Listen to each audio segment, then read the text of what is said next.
Daawwattootaaf dhaggeeffattoota Qaanqee Show kun sagantaa Qaanqee Showti qopheessee dhiyeessee gama keessanitti kan fidu an Habtaamuu Lamuuti. Har'a gaaffiif deebii gabaabduu tiim lammaa keessaa hoggana kan ta'an muummicha ministeera biyya keenyaa Dr. Abiyyiin gaaffiif deebii gabaabduu gochuu barbaadan.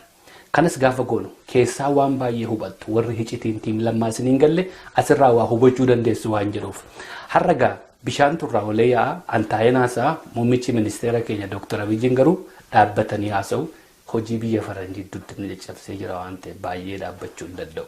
Ay Oromoo. Ifama Dr. egaa waan godhuun qabu na of kalcha. Mee garuu gaaffii kootiittan deema. Tiim lammaa kana keessa ergii tiim lammaan hundaa'e asitti bu'aa baay'ee akkamii keessa dabartan Dr. Tiim lammaa kan jedhamu sana keessa namoonni jiran namoonni gaggeessan minimum waggaa arfan darbe sireerra rafnee hin beeknu. Egaa Dr. isin maatii qabdu warri tiim lammaa kana keessa jirtan hedduun keessan ijoollees maatiis qabdu. Mee ijoolleen keessanoo akkamitti guddatan? Ijoollee keenya guddisuu dadhabnee mootummaa Ameerikaatu seekshineetii keessatti nu guddisaa ture. Dr. qabeenyi biyyaa isin harka jira biyya hoogganaa kan ture isin maal biyya keessa waatu hin jiru ture moo? Oromoo hannee guddisuu hin barbaanne malee lafti nu harka ture. Wallaallee miti. Hicitiin kana injifachanii keessa darbuu keessan maaliree? Haqa waan qabnuuf Rabbillee nu gargaara. Namoonni hedduun mootummaa kana keessa turanii quuqama lammii isaanii qaban egaa akka beekamutti mootummicha dhiisanii galanii gara biyya alaatti baqachaa turan. Maaliif isin baqachuu yaalle yommuu sanatti? Hinduuna malee biyya dhiisnee hin deemnu. Warri biyyaa biyya alatti hafee jira. Asumatti duuna jennee muranneetti qabsoofnee. Garuu dhuguma yommuu biyya sana keessa turtan mootummaa kana keessatti hojjechaa turtan quuqamni lammii isinitti dhaga'amaa ture?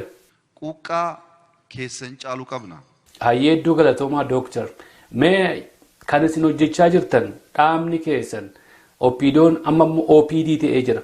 Uummata Oromoo dimokiraasii gonfachiisuu dhumaafi? Nuti kan hojjechaa jirru Oromoo dimokiraasii akka argatuuf duwwaa osoo hin ta'in Oromummaan biyya sana keessatti akka dagaaguudhaaf. Oromummaa jechuun maal jechuudha isin biratti? Oromummaa jechuun waa'ee dimokiraasii wakaastan Oromoon term limitii beeka. Elekshinii isaammoo hatamee akkas ta'e inni rakkannu kun osoo aadaaf duudhaalee Oromootti deebine ishuu ta'uu hin danda'u. Ulfaadhaa Dr. Egaa filannoon biyyaalessaas immoo achi as dhiyaachaa jira. Mee yoo filannoon kun milkaa'ee ta'ee uummati isin filachuu dhiisee mo'amtani aangoo gallakkisuudhaaf qophiidha? Saba kana biyya kana duudhaalee Oromoo qabatee gaggeessuuf qophaa'aa kan ta'e jiraannaan wirreedii boqochuu barbaanna waan ta'eef. Hayyee ulfaadhaa Dr. Namoota baay'eetu ergi isin gara aangootti dhuftanii gara biyyaatti galaa jira. Mee fuula isaanii irraa maaltu isinitti fa namoota biyyatti galan kana? Namoonni baay'ee carraan waan dhufteef bubbutachuu barbaadu. Maal ta'a yoo bubbutatan? Bubbutachuun aadaa Oromoo miti. Tole bubbutachuun ergii aadaa Oromoo hin taane ergii nuuf hin taane ta'e mee maaltu nuuf mala maal nuuf wayya? Kan nuuf tolu kan nu baasu butachuu miti. Dachii gaarii qabna. Human capitalii baay'ee dagaagaa guddachaa jiru ni qabna. Barsiifannee al tokko hannee baduu osoo hin ta'in jaarraa baay'ee keessatti siistama lafa qabate hojjechuudha. Kanaan duras namoota baay'ee bubbutataa ture warri bubbutate kun hoo qabu. Warri bubbutate maalirra akka jiru immoo argaa jirra. Hayyee galatoomaa Dr. Warri bubbutates lafa kaa'u dhabee rakkachaa jira. Keeshaa guutee baatee olii gaddeema horiini. Tole mee kan hundumaa bira dabarra Dr. Mee maal nu gorsitu maal nu wayyane maaltu nuuf mala? Akkamitti keessa dabarra wanta kana? Obsa Oromummaa barbaada. Obsa aadaaf seenaa ofii sirnaan baruu barbaada. Namoonni baay'een Facebook irraa wacu Dr. Emotionally baay'ee wanti emotionally irraan godhamuu danda'u maaltu jira biyya lafaa kanarra? Emotionally kakaasuu hin danda'ama. Emotionally walitti naquu hin danda'ama. Emotionally araarsuun garuu hin danda'amu. Araarri waan bira waan ta'eef. Hayyee hedduu galatoomaa ulfaadhaa Dr. Mee gaaffiidhuma gabaabduu tokko isiniif qabu. Dargaggeessa Oromooti yeroo hundumaa wanti isin dhaamuu barbaaddan inni guddaan ergaan keessan maali? Qomoo koo qaccee koo kadhachuu kan hin barbaadu Oromummaan dagatinaa. Nuti salphoo miti. Galatoomaa Dr. Mee walumaa galattoo uummata keenyaaf namoota keenyaaf maal jettuun? Namoota keenyaaf immoo mo'amuu hin qabnu. Diinni beekkatee qophaa'ee barreeffatee sabaaf sablammii wajjin walitti naquu barbaada. Baradhaa isin kan. Galatoomaa Dooktar ammas irra deebi'een isin gaafadhame uummata keenyaan maal jechuu barbaaddu? Ammas tokkummaa Oromoo dagannaan waa'ee Oromoo duwwaa osoo hin ta'in biyyuma Afrikaa jedhamu san hoogganaa malee hambisa. Galatoomaa Dooktar akka sabaatti akka Oromootti mo'uun keenya maaliin mirkanaa'a? Mo'uun keenya kan mirkanaa'u yaada gadhee kan sabaaf sablammii walitti naqee wal nyaachisu sana no jennee gaafa dinne. Dooktar hedduu galatoomaa muuxannoo hedduu dabarsitan keessatti mee diinni siistemii yookiin tooftaa akkamitti gargaarama yeroo Oromoo addaan qoodu? Gaafa Oromoo qooduu yaadan waa'ee amantaa kaasu, gaafa Oromoo qooduu kaasan waa'ee riijinii kaasu. Oromoon Harargeef Oromoon Wallaggaa, Oromoon Booranaaf Oromoon Shawaa Oromoodha. Hedduu galatoomaa Dooktar ulfaadhaa Oromoon baharraa dhufu dhiyaarraa kaabarraa dhufu kibbarraa giddu galeessa rubarraa Oromoon Oromoodhuma. Mee gaaffii dhuunfaan isin gaafachuu barbaada garuu dura dursee noof kalchaan isiniin jedha. Muummicha ministeera biyya keenyaati isin aangoo guddaa biyyattii keessa jirutu harka keessa jira. Mee barumaaf akkanuu ta'uufi muummichi ministeeraa biyya keenya mee baatiitti miindaan keessa meeqa ta'a Dooktar? Nama kobalchiisa gaafichi. Dhiifama naa godhaa gaafachuudhuma qabaaf inni isin gaafadhee uummata baruudhumaafi. Doolaara 300 jeettiin fudhaa. Galatoomaa Dooktar.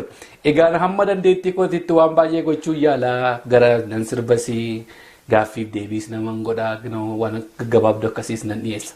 Mee muuxannoo keessa dabartan keessaa waan an gochuu hin qabne mee maal na gorsitu? Muummicha ministeeraa kan ta'an. Hayyee Dooktar hedduu galatoomaa. Mee gaaffiin koo seen biraa yeroo baay'ee isin uummatuma keessa deemtu surraa adda addaa kaatu bakka dhaqxan hundumaatti sodaatanii dheengaddammoo jedheedhuma jedhee mooraa yaattisa biyyaatu haga mooraa keessan dhufeera. Akkam isin garuu sodaattanii Dooktar? Osoo sodaanne maa akkamitti achi dhaabbanne? Hayyee galatoomaa Dooktar. Tibbana kana gara Ameerikaa dhuftanii turtanii magaalota sadii dhaqxan. Namoonni keenya gurguddoo baay'eetu jira biyya alaa kana keessa. Isaan isin biratti nagarre. Maal rakkoo maaltu jira? Namni keenya namatti hin ba'u goluma taa'eetu na gaafadhaa jedha. Kan ammaa isintu balleesseen jedha isintu barbaadee dhaqee dubbisuu qaba ture egaa. Hunda akkamti balleessinetti yaaduun sirrii miti. Akkuma agartan kana halkanii guyyaan joorraa. Hayyee ulfaadhaa Dooktar yeroo hundumaa akkuma isin balleessitanitti fudhachuun sirrii miti.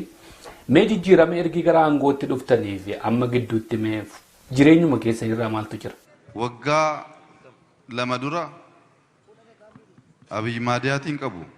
Hayyee galatoomaa Dooktar qabsoo kana keessatti bu'aa bahii baay'ee keessa dabartanii kan namni isin hin beekne hedduu keessa dabartanii as geessaniittu.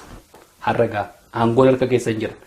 Ammuma kana hundumaa keessa garuu guyyaa isin abdii murattanii dudduubatti deebina jettanii yaaddan jira.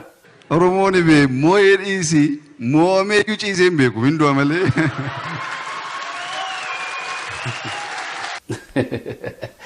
Dhugaadha. Oromoon mo'ee miti mo'amee iyyuu ciisee hin beeku. Artistoota Oromoo immoo yeroo hedduu isin biratti argaa hin jiru. Keessumatti iyyuu tiim lammaa jijjiiramuma dhufe kanarratti artistoota Oromootiif waan bakka qabdan hin fakkaatu. Artistoota Oromootti waan dudda gattan fakkaatu. Artistoota Oromoo jajjabeessaa hin jirtan. Artistoonni Oromoo gama keessatti dhufanii hojii hojjechaa jiran illee hedduun mul'achaa jiran. Mee dhaamsa artistoota Oromootiif maal qabdu Dooktar? Weellistoonni Oromoo dudhaalee keenya afaan keenya seenaa keenya baasuu keessatti gaheen keessan baay'ee olaanaadha. Waan isin hojjettanii dabartan dhaloonni kun hin dagatu. Hayyee hedduu galatoomaa Dooktar kana caalaa baay'ee isin dhaabuun barbaadu gaaffiif deebiin har'a isin wajjin qabasu maratti raawwadha. Garuu ergaa isee dhumaa tokko egaa isin muummicha ministeera biyyaatii afaanuma Amaariffaatiinis ta'ee ana afaan Oromootti nikaa ergaa isee dhumaa tokko akka nu dabarsitanii kabajaan isin gaafadha. Zoon Arbi aschaggari insaan gulbate yaallan bineensa baay'ee hamaatii fi humna kan qabudha. Garraamii garaa bal'aa gara magaalaatiif gara zuu bineensolee adda addaa gaafa waliin dhufan kan akka arbaa nama rakkisu jiru. Namoota 15 hanga 20 kan ta'antu sibiila adda addaatiin waan hedduudhaan hidhameeti. Arbi kun gara zuutti kan dhufu guyyaa 15 hanga 20tti baay'ee nama rakkisa. Ofirraa ciree deemuudhaaf sababiin isaas humna waan qabuuf. Guyyaa 15 booddee warri isa hidhan kun irraa hiiku. Haa ta'u malee arba kanarraa hiikamu iyyuu malee arbni kun garuu akka waan hidhamee jirutti waan of ilaaluuf achiin ba'u. ammas hin hiikamne jedhee waan sammuutti yaaduuf kun isiniin ilaallata. Daawwattoota dhaggeeffattoota keenya sagantaan guyyaa har'aaf qabnu asuma irratti raawwanneerra. Torban keessummaa biraa nagaa walitti deebinutti nagaatti isiniin jenna. Sagantaa qaanqee show isiniif darbuu gootoora feesbuukii qaanqee show laayikii gochuudhaan YouTube chaanaalii keenya sabskraaybii gochuudhaan qopheessaa sagantaa kanaan Habtaamuu Lammuu bira dhattaniis hordofuu dandeessu. Torban gaarii.